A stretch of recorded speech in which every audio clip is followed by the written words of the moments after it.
Welcome everyone to Life Lessons from the Srimad Bhagavatam, where each week, twice a week on Mondays and Wednesdays, New York time, 5 p.m. That translates differently, Tuesdays and Thursdays in Australia and New Zealand. We discuss a section of the Bhagavatam and consider lessons that we can derive from the descriptions and how we can apply these in life. Today, our topic is Krishna's entry into Mathura, blessing Kubja, and breaking the sacrificial bow. Those of you who have listened to Indrajuna Maharaj's classes, you know he likes to use a lot of quotes. Sometimes he would travel with a book of quotes that he would read and find inspiring ideas to incorporate into his talks. And when I started to travel with him, I was still quite young. And one day he was reading these quotes and he said to me, "Hey, Sri Prahlada, I found a quote about you." It was a quote by Waldo Emerson, the American philosopher and author. And the quote says, "What is a weed? A plant whose virtues have not yet been discovered." So I understood Maharaj wasn't calling me a weed, that he was telling me that he saw lots of potential in me, potential that others possibly couldn't yet see, but Maharaj could see, and he was hoping to manifest. So you may have felt the same way, that you have a lot more potential than others recognize or others may give you credit for. And the reality is that every person is a pure spiritual being. They're part and parcel of Krishna. And so everyone has more potential than we are realizing and manifesting. Today we will continue to discuss Krishna's encounters as he enters Mathura. We pick up from the previous chapter in that respect. And today we'll discuss his encounters with two personalities. Well, Kubja, one prominent personality. Another encounter is with a bow, a sacrificial bow of Lord Shiva. And so we can discuss those. Particularly when we discuss Kubja, we'll have some reflections on discovering as yet unmanifest potential. So once again, we're discussing Srimad Bhagavatam, Canto 10, Chapter 42, verses 1 through to 32. This is almost the entire chapter. We will not complete the chapter today. Om Namo Bhagavate Vasudevaya. Om Namo Bhagavate Vasudevaya. Om Namo Bhagavate Vasudevaya. So we will discuss this chapter under three headings. 1, Krishna meets Kubja, based on verses 1 through to 14 of this 42nd chapter of the 10th canto.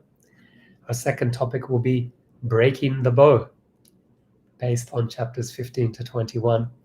And then our third topic will be Kamsa's restless night, verses 22 to 32. So we begin with our first topic, Krishna meets Kubja. As Krishna and Balaram and their cowherd boyfriends continued their journey through the city of Mathura, they came upon a woman named Trivakra. Tri meaning three, Vakra, bent or curve. Or her other name, more famous name actually, is Kubja. So she was a young girl and she was hunchbacked, and she was in the service of King Kamsa. Her expertise was in making fragrant ointments, scented oils, so sandalwood paste, but then different kinds, with different types of pigment, different colors, and different types of fragrance. And so when Krishna and his friends encountered her, she was carrying some of these fragrant ointments, pastes, fragrances for the king. Remember, the next day was to be a huge festival the chieftains of all different clans from the surrounding area were coming to the capital. And so Kamsa, he would prepare himself for this great show. He will sit on a raised dais. He will receive tribute from other chieftains. And so part of that preparation was that he will be wearing nice fragrance, what we call makeup. And Kubja was carrying that for his pleasure. And so Krishna, he asked her, "Who are you, O beautiful thighed one?" That's an interesting way of address. Then Krishna says, ointment. Who is that ointment for? Give us both, he's referring to himself and Balaram, some of your finest ointment, and you will soon gain a great boon. So, Trivakra, she had every right to refuse and possibly feel even afraid of the king. What would happen if he gave away his ointment? But no, she is very much attracted to Krishna. She replies, "Oh, handsome one, I am a servant of King Kamsa, who highly values my fragrant ointments. My name is Trivakra. Who else but you deserves my ointments, which the Lord of the Bhojas so adores," which Kamsa so adores. So Trivakra, she is overwhelmed by Krishna's beauty, his charm, his sweetness, his smile, his words. He generously anoints both Krishna and Balaram with her excellent cosmetics. She matches it, Bhagavatam says, she matches it to the clothing and the ornaments that they are wearing. If you remember from the previous chapter, they had received nice clothes, they had received new ornaments. And so Trivakra, she's very expert in applying these cosmetics. And so she makes Krishna and Balaram look even more gorgeous. And Krishna is very pleased. And so he decides to benedict her. And what he does is he presses his foot down on her toes. And he places his finger under her chin and then gently lifts her up in a quick motion that straightens out her body. And under Mukunda's touch, Bhagavatam refers to Mukunda. Mukunda means the one who gives liberation. So under Krishna's touch, Trivakra, she is miraculously transformed. She becomes an exquisitely beautiful woman with evenly proportioned limbs. And so now endowed with this beauty and this character, Trivakra, she feels amorous desire for Krishna. And so she now holds the end of his cloth playfully, and she smiles, and she asks him, "Come, O hero, let's go to my house. I cannot bear to leave you here. O best of males, please take pity on me, since you have agitated my mind." So Krishna, he hears this, and he looks to Balaram, who's observing the scene, and then he looks to the cowherd boys. Krishna's feeling a little embarrassed. He's a little uncomfortable, and he wants to see if the boys are laughing at him. So there's some hasya rasa here. There's madhurya rasa with Kubja, and then there's hasya bhava or hasya rasa, laughing playfulness with the cowherd boys. And then he laughs and he says to her, "Oh, lady with beautiful eyebrows, as soon as I fulfill my promise, I will certainly visit your home." So, sorry, not promise, but purpose. As soon as I fulfill my purpose, what is his purpose? He has a purpose to defeat Kamsa. So right now, he has to focus on a mission, a very important purpose. Kamsa is a very powerful demon, and he's the head of an alliance of other demon kings.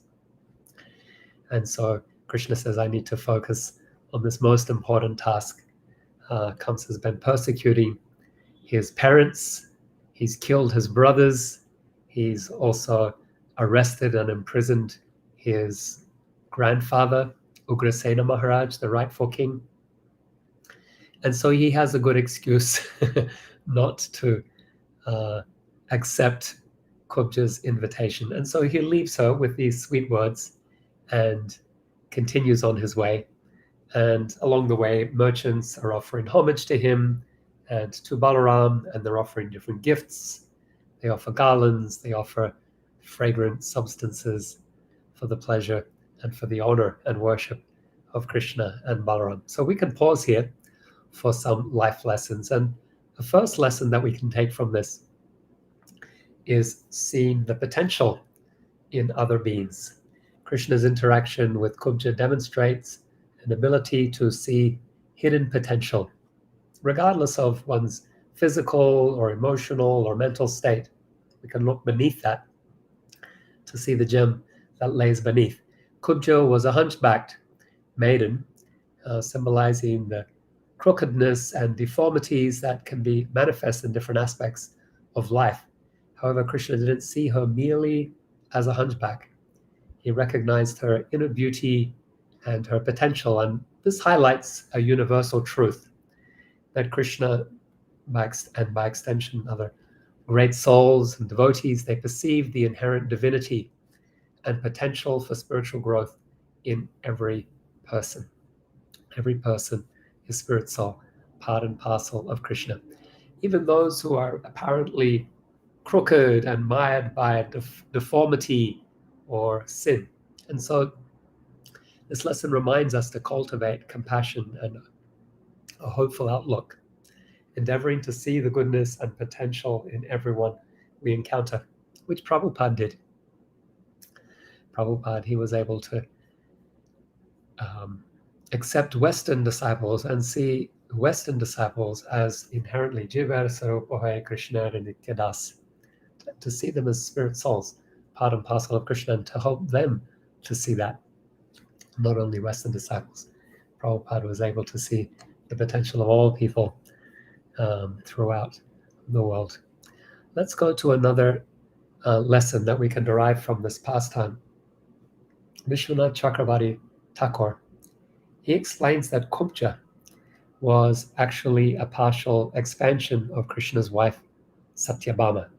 He hasn't yet gone to Mathura and married, but Satyabhama is an eternal consort, and she is Krishna's internal energy, that is Bhushakti. And this expansion of hers further, Bhushakti further expands as the earth. So Bhudevi or Prithivi. Prithivi is the daughter of Prithu. And so Earth, goddess Earth, she has been bent down. Vishwanath Chakravarti Thakur says she's been bent down by the great burden of countless wicked rulers, headed by Kamsa. And so as Kubja, Prithivi, this devotee, she's showing her devotion to Krishna by offering the essence of the earth element, fragrance. It's represented in the sandalwood paste and the different ointments that she offers to Krishna, whom she meets on the road. And accepting the sandalwood paste and those ointments with joy, Krishna bestows upon her Madhurya Ras, and he says to her, Vishwanath Chakravarti Thakur, he quotes Krishna saying, "O my dear devotee Earth, know that the great burdens caused by Kamsa and others has now been taken by me. Therefore, you should stand straight." And so Krishna is telling Earth Goddess, in straightening Kubja, he's also telling Earth Goddess, now you can stand straight. I will relieve your burden, the burden of demoniac or demons posing as kings. And so there's a lesson for you and I in this as well, and that is Krishna as the Supreme Lord not only cares for the well-being of the earth, but for the well-being of every living, for the well-being of every soul. Through devotion and surrender to Krishna, human society can find relief from the burdens of material existence and experience the straightening of the path, leading us to pure devotion. So let's go to our second topic, breaking the bow, based on verses 15 to 21 of this 42nd chapter of the 10th canto Srimad Bhagavatam. Krishna left Kubja, and then he inquired from the local people about the location of the arena where a bow sacrifice was to take place. And when Krishna arrived there, he saw this astonishing, massive bow, a sacred bow. Sukadeva Goswami says it resembled the bow of King Indra. So, what is King Indra's bow?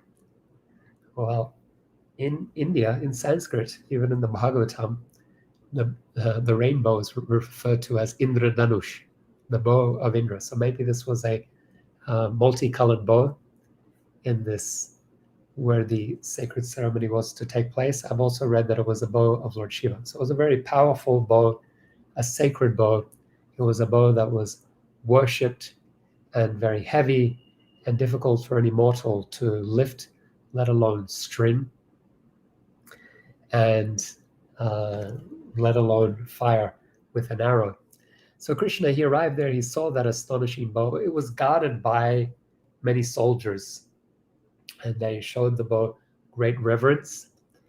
And Krishna, he pushed himself forward, and despite the guards' attempts to hold him back, he went forward and he lifted that bow effortlessly. With his left hand, he held the bow and he strung it, and in the blink of an eye, as he pulled the bowstring, as the king's guards watched with astonishment, the bow snapped in half. Sukadeva Goswami says, much like an excited elephant might break a stalk of sugarcane.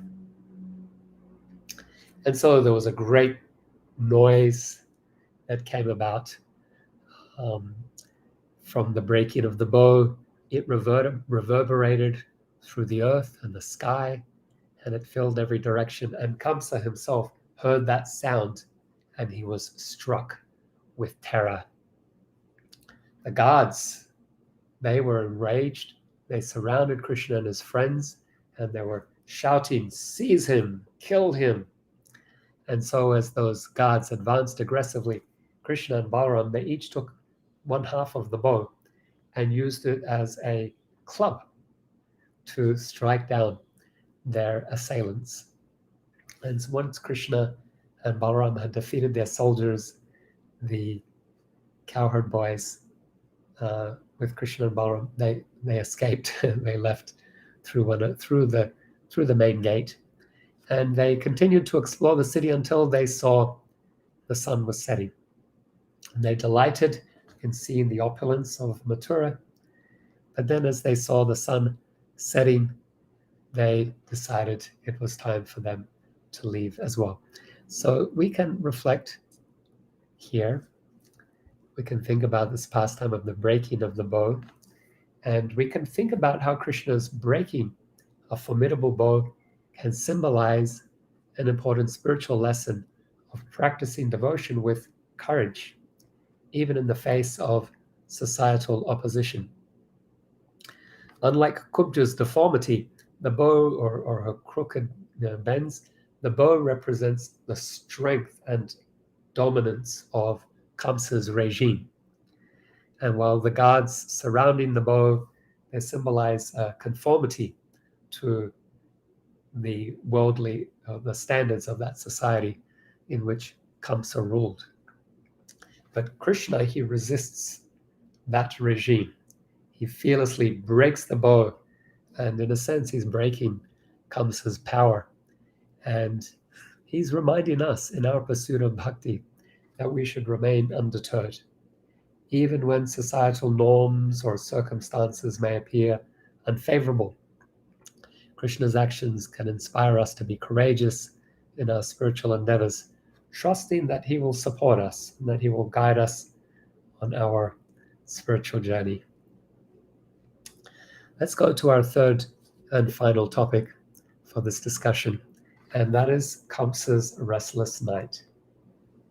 So Krishna and his friends, they left the city of Mathura and they returned to where Nanda Maharaj and the other cowherd men had created a camp by creating a circle with their carts. So they had come from Vrindavan in bullock carts, and on the outskirts of the city of Mathura, they created a camp by putting their carts into a circle. And so when Krishna and Balaram returned with their friends, they were nicely received, their feet were bathed, and they were offered a nice meal of rice with milk, so sweet rice. Krishna and Balaram, they were fully aware of Kamsa's nefarious plans, and yet they spent their night in comfort without any concern. Meanwhile, wicked King Kamsa, he was gripped with fear. He had heard how Krishna and Balaram had effortlessly shattered the sacrificial bow and so easily defeated the gods as if it were mere child's play. And so he remained awake for an extended period, and he was thinking and falling asleep and dreaming, and he was seeing all kinds of inauspicious omens. One such omen described, whether it was imagined or real, is that he couldn't see his own reflection in a mirror. Another is that he saw the moon and the stars appearing in double, so he had double vision. He saw a hole punctured in his shadow. If any of you see any of these omens, they are considered inauspicious. He was unable to hear the sound of his breath. His footprints appeared to vanish, and he saw in his dreams specters embracing him, riding donkeys, drinking poison, as well as a naked man smeared with oil, wearing a garland of nalada flowers. So these unsettling omens, both in dreams and in wakefulness, terrorized Kamsa and rendered him sleepless due to his anxiety. So, important life lessons for you and I. And one is we learn from Kamsa's sleepless nights and his being plagued by ominous dreams and omens, how when we live a life driven by fear and wickedness, it leads to our own downfall. Kamsa was cruel, and he was jealous, and he was angry. He was full of fear. And so we learn here that with these negative qualities, fear, jealousy, cruelty, they have a corrosive effect on our own well-being. And so we should learn from Kamsa's lesson to seek a path of virtue, of compassion, of righteousness, rather than one of succumbing to negativity and fear.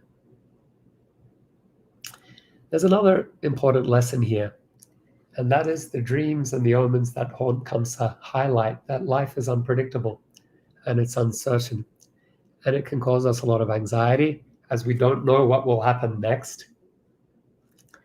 Or we can surrender. So Kamsa, he wants to control. He wants to be in power. He wants to be in control. However, sometimes our external circumstances are beyond our grasp. We can't control them. And so rather than trying to control every aspect of life,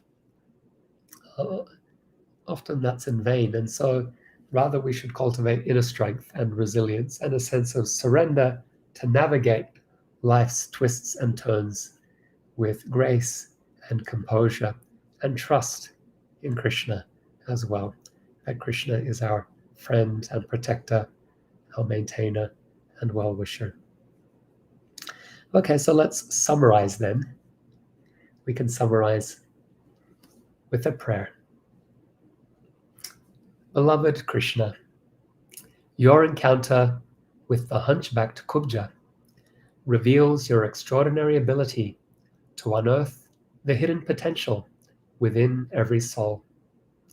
Just as you tenderly straightened Kubja's crooked form, unveiling her hidden beauty, guide us to nurture compassionate hearts that perceive beyond surface flaws.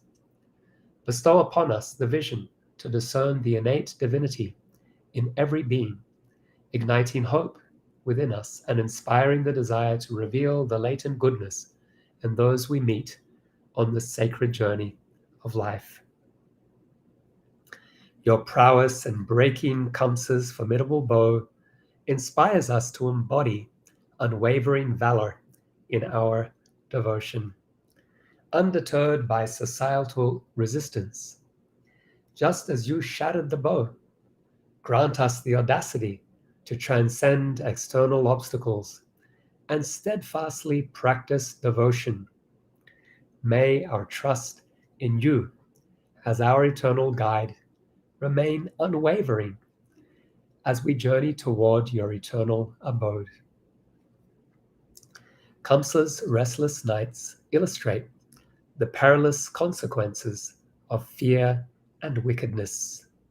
His malevolent path inexorably led to his own downfall, demonstrating that harboring negativity corrodes the essence of our being. Empower us to release fear, jealousy, and cruelty, nurturing instead the virtues of compassion and righteousness. The dreams and omens haunting Kamsa unveils life's unpredictable tapestry, echoing the wisdom that life's journey is inherently uncertain, and our attempts to control it prove futile. Imbue us with the wisdom to embrace life's impermanence with resilience and surrender, guiding us to navigate its undulating course with inner harmony. O Krishna, you are the radiant beacon illuminating our spiritual voyage. As we absorb these profound lessons, we walk the path of bhakti with feelings of deepest gratitude for your unwavering love and eternal guidance. In your name, we offer these heartfelt supplications.